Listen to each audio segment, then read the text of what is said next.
हमारे साथ में कांग्रेस के महासचिव सचिन पायलट है, उनसे बात करते हैं। राजस्थान में लगातार सर आप नामांकन में भाग ले रहे हैं, रैलियों में किस तरह का माहौल लगता है इस बार?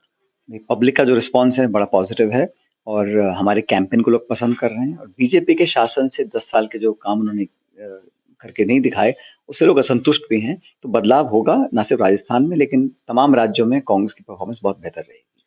सियासी गलियारों में चर्चा है कि आपकी भूमिका बड़ी रही है टिकट वितरित करने में। इस बार नए कैंडिडेट उतारे हैं कांग्रेस ने, तो क्या लगता है कि परफॉर्मेंस बेहतर होगा?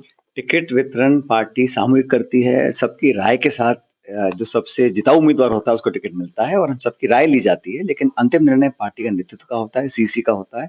लेकिन मैं व्यक्तिगत रूप से हमेशा कोशिश ये करता हूँ कि नए लोगों को, नौजवान लोगों को मौके मिलने चाहिए, चाहे विधानसभा के चुनाव हो, चाहे लोकसभा के चुनाव हो, क्योंकि एक युवा देश है, नए लोगों को अगर हम राजनीति में आगे लेकर नहीं आएँगे, तो मैं समझता हूँ सही नहीं है। इसलिए मेरी व्यक्तिगत राय हमेशा नौजवानों के प्रति रहती है।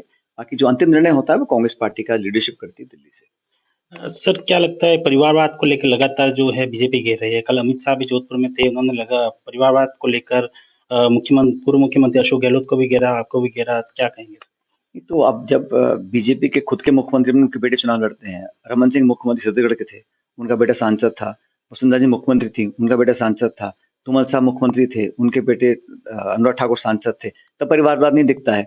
तो ये तो बड़ी अजीब चर्चा है। आप चर्चा करो ना कि खाद, बीज, बिजली, पानी, महंगाई, रोजगार, निवेश, शिक्षा, चिकित्सा, सड़क निर्माण, इस पे चर्चा करनी चाहिए। किसान की आमदनी दुगनी क्यों नहीं कर पाए आप? आपने एमएसपी पे अभी तक कानून क्यों नहीं बनाया?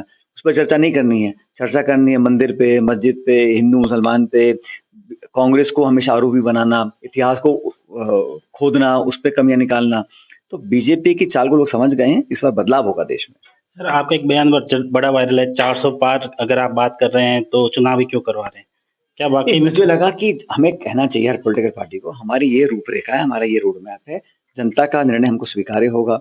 आप पहले से घोषणा कर दो कि हम 200, 300, 400 सीट जीतेंगे, तो फिर चुनाव तो होता है कि जनता के ऊपर छोड़ देना पड़ता है कि निर्णय जो होगा हमको स्वीकार्य होगा। मैं कहता हूँ कि हम बहुमत लेकर आएँगे, लेकिन हम ऐसे संख्या बल के साथ घोषणा करेंगे, तो उससे कहीं न कहीं एक अति आत्मविश्वास दिखता है, एक अहंकार भी झलकता है और वो लोकतंत्र में हमेशा विनम्रता ही कामयाब रहती है। सर लगातार बीजेपी सेंसिटिव मुद्दों को अपना मुद्दा बना रही है, चाहे राम मंदिर हो, चाहे धारा 370 हो।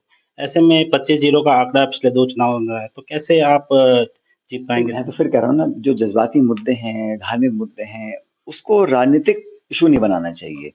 कौन किसकी पूजा करता है, किसका भक्त है, क्या खाता है, क्या पहनता है, ये एक व्यक्तिगत मामला है।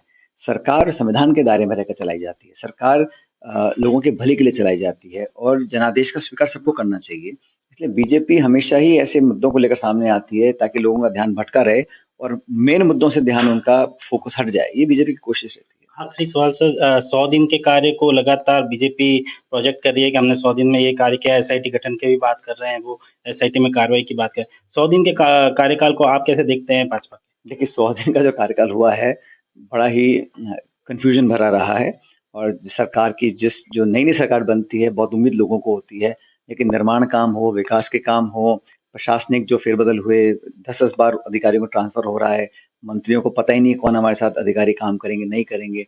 तो एक बड़ा अजीब अटपटी-सी शुरुआत सरकार ने करी है।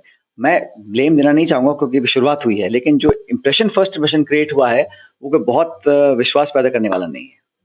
ये थे हमारे साथ में कांग्रेस के महासचिव सचिन पायलट जी, जिन्होंने बताया कि कांग्रेस इस बार बेहतर परफॉर्मेंस करेगी। सुमित देवड़ा, टीवी 9 जोधपुर।